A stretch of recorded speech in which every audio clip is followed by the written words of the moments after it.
president. Speaking of presidents, but now speaking of someone who did not become president, we're going to move on to Kamala Harris, who began her book tour this week. We could show a million clips because it is an actual book tour. She's been on MSNBC. I believe she was either on Good Morning America or on CBS.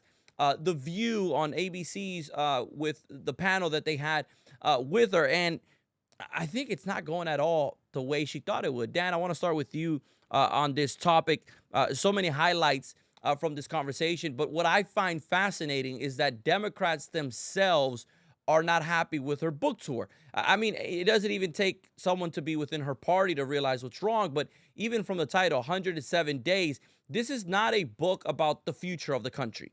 This is not about a book about sort of like lessons learned and how I can lead in the future. This is what I think is her just trying to draw a lot of excuses of why she didn't win. And it's not self-reflecting on like, I could have been a better leader in this place, or here are the policies I would have pushed. It's really a book about blaming almost everybody else except her. Dan, what's your analysis of this book tour so far? I don't understand why she's so focused on burning bridges with the most important people in her circles. You know, like she's gone after Tim Walz. Like she did that right away. Like the second the election ended, she was blaming him.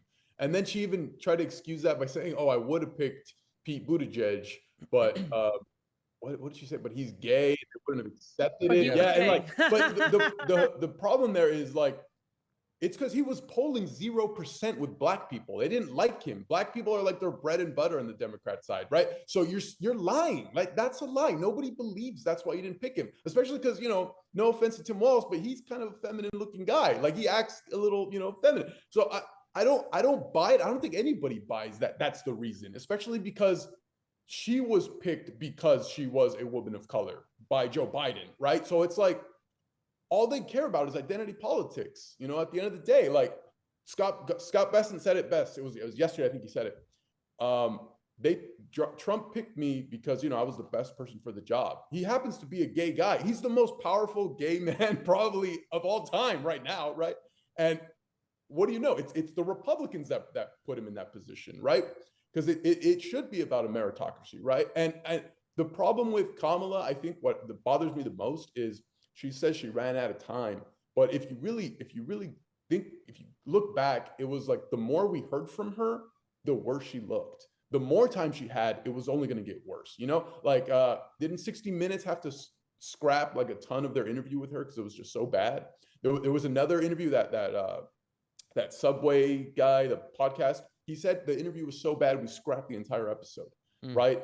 She was supposed to go on Joe Rogan, and she made up this weird excuse about her assistants didn't schedule it right, and Joe Rogan said he didn't have the time for it, and the logistics didn't work out. Like, just go on the show. You don't think he would have wanted to have the Democrat candidate for president of the United States on his show? He would have moved mountains for that. You know, it's obvious she's lying. She didn't want to do long form. Trump was on like Theo Vaughn and like just random shows, right? Going on for like 3 hours casually, right? So like all these excuses she's coming out with, like, I don't buy it. The Republicans don't buy it. I don't even think the Democrats buy it.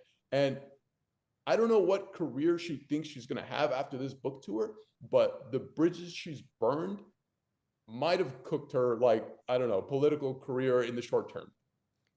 She's rich. Yeah, she'll She's be gonna fine. be fine. But I mean, with Gavin Newsom didn't want to endorse you. Barack Obama was hesitant to endorse you. Like all these like major players knew the only reason we had to throw her out there was because, you know, when you're VP, you're the next one up. So she's basically like the sacrificial lamb. That's what it seemed like. I don't know. Daniel, she is rich, but if we're honest, folks who are in politics like power, like influence, like being in a position where they have been elected. So although it seems like this book tour so far is self-inflicting, it is her almost making the case against herself. I mean, what do you think she will try to make some kind of play in the future? Because part of her book is saying almost saying if I had more time, I would have won.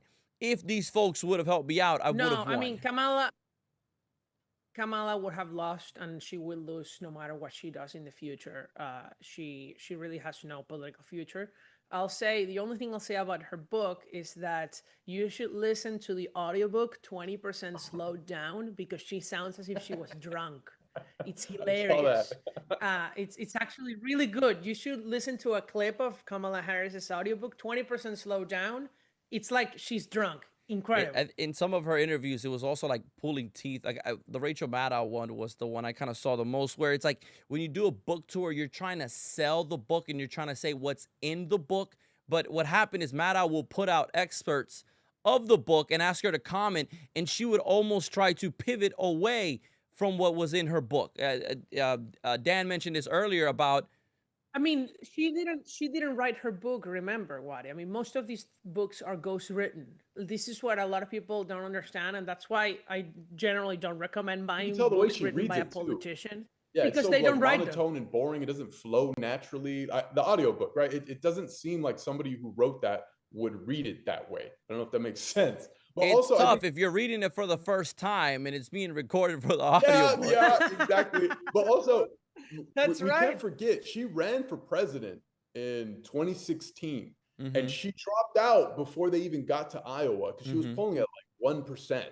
So this was somebody who was already unpopular, who already was basically told they don't want you, right? And then Biden obviously picks her because they in the Democrat Party, you have to abide by DEI or you die. And she kind of got basically given the candidacy for this last election. Nobody ever wanted her. So it is like kind of annoying to see her like make all these excuses for what really at the end of the day is just an unpopular candidate. Yeah. So what you're saying, Daniel, DI or die. So the new motto of the Democrats is not like Cuba, which is, motherland, socialism or death. It's DEI or death. And so we got both DEI and Yeah, death. exactly right. She got both. They're being measured by their own ruler on this.